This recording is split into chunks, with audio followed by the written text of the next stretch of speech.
welcome to Instead of Romance with Lee. This has gone through a major revamp because it's time for a change, and I wanted to bring back a Doctor Who themed channel. I have been taking a hiatus from the show because those ideas not working and coming together, and I've also had other shows that I wanted to talk about as well, and the podcast as well being a huge priority. So this is the perfect opportunity to bring the channel back. Before I start, please like this video, hit the subscribe button, turn on notifications, as there will be some series 1 content on the way.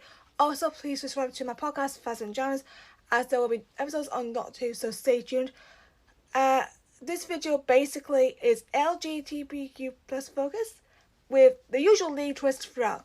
I am loving LGBTQ plus content at the moment, and I've seen good results. Heartstopper, for example, if you haven't seen that, it's just confirmed when its third series is going to be. It's great. I need to go back to it because I do think there's some amazing stuff in there.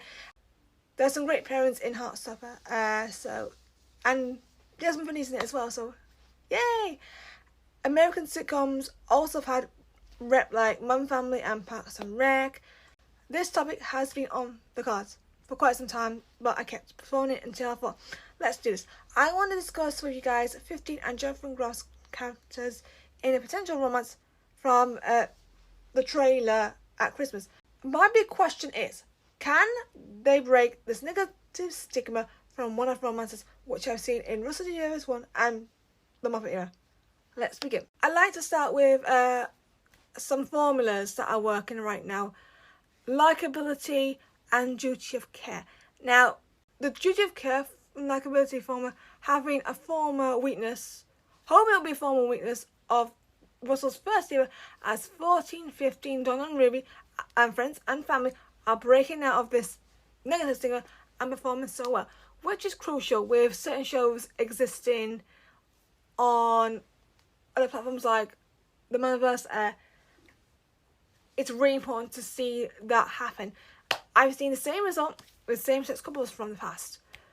Mitch and Cameron alongside Pepper and Ronaldo from One Family, Craig and Typhoon from Parks and Rec, Captain Holt and Kevin from Brooklyn 99, also David and Patrick from Schitt's Creek, Isaac and Nigel from Ghost USA, and finally Charlie and Nick from Heartstopper.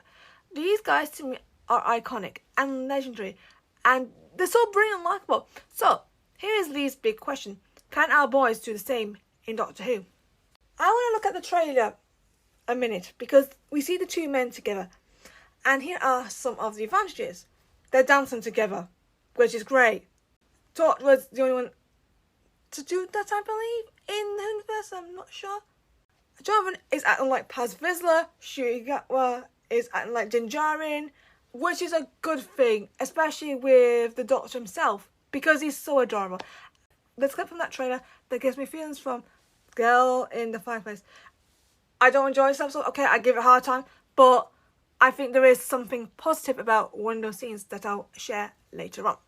I'm going to do the usual comedy rant for a few minutes, as there's some things I need to discuss. There are 2 obstacles, yes. Why? Well, first of all, there's this classic annoyance of one-off romances which don't do well or don't seem to get to me, as somehow, where is that likeability? Yes, I'm bringing back the likeability. Okay, so John and Joan from Human Nature and Funbug, why didn't they come across as likeable? Why do I keep putting them down for where they treated Martha? They deserve better. The Doctor and Annette had a bit of potential, but somehow the jealousy and stuff just didn't work. And of course, some things behind the scenes are also a problem, which is not good. I want this to change because I feel like there's potential that they can be even better. And I want to see, not just with same-sex romances, but with the normal romance as well.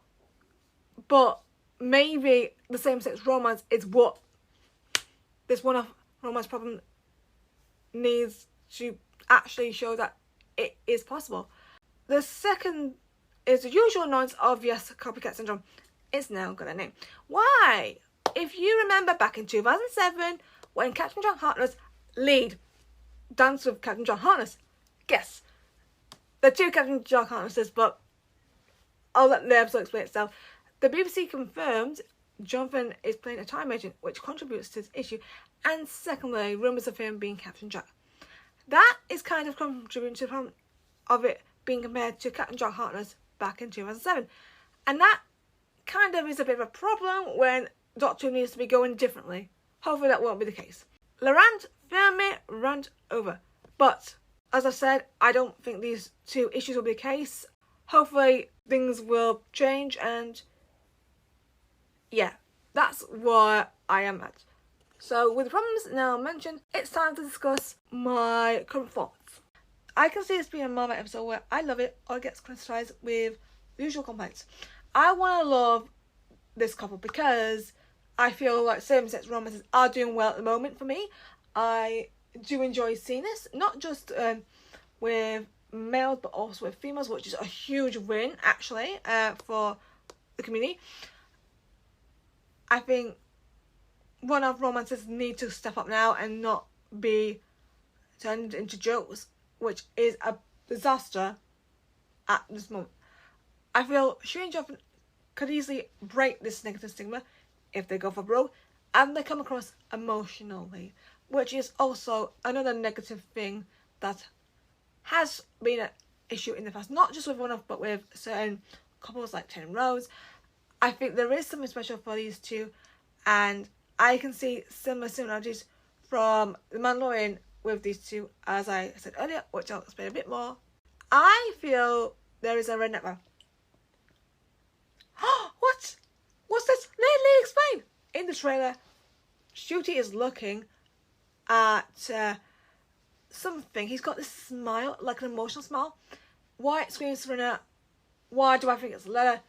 It's probably not a letter, but it does come across to me as that vibe, which is good, by the way, because I feel like sometimes, even though sometimes the same tricks sometimes can even backfire or do a lot better than we want them to, I think it's great that it's a bit like that, because sometimes it doesn't work and sometimes it does.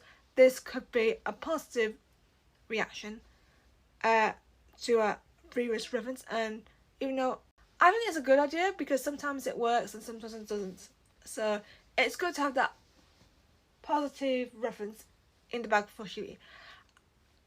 As I think there is an advantage to this one-off romance because Shooty Gatwa has been consistently great with his two appearances so far, which is good, and this is going to help him break through this negativity.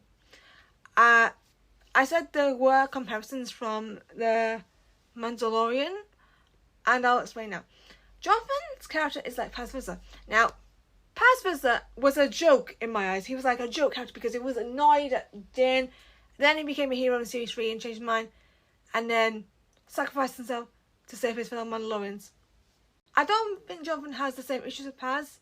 And I hope he doesn't suffer the same as Paz, because that would be double heartbreaking actually. The Doctor's language shows that obviously he is a bit of a joke because of his romance past, which is understandable, and he had the right to take him down with his negative romance techniques. Good for you, Doctor. It reminds me of Hunter vs. Crosser back in Return, which is an episode that I enjoy. I think it's good drama. It's a bit more verbal in Doctor Who, but it's still very, very physically verbal, even with a few pushes in the Bad Batch. The point is, that is entertaining.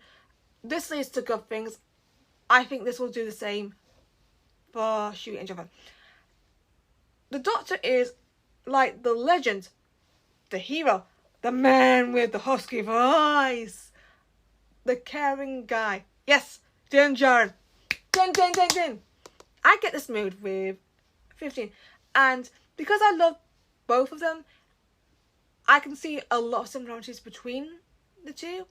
But then again, I can see more similarities with Omega and Din Grogu with both 15 and Ruby. And I think the fact that he is like Din is going to help 15 so much, and it makes me so happy. This is the way, as the Mandalorians say. I forgot to say it earlier, but I do feel like this could be just as good as Phasma, because Phasma came across very well. Jodie Whittaker and Gill was so on point. Their acting was great.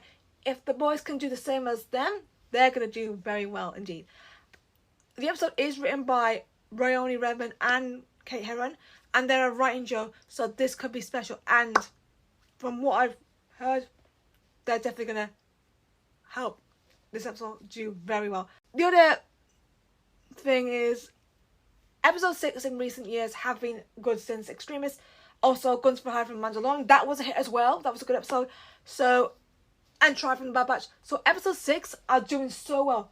Can it keep the standard up? Let's see. Finally, it's going to take a big effort. And it's not easy because the episode in question is there in the same week as a new show, The Occult, it's debuting with a double sub premiere, and it puts a lot of pressure on these guys and the whole romance and the episode stuff. I want it to be a success. I think it does put a little bit of pressure, as I want both shows to be a success and show that it's successful for Shui and Jevon, and that a one-off romance can be doable with the right ingredients. That's it for this video.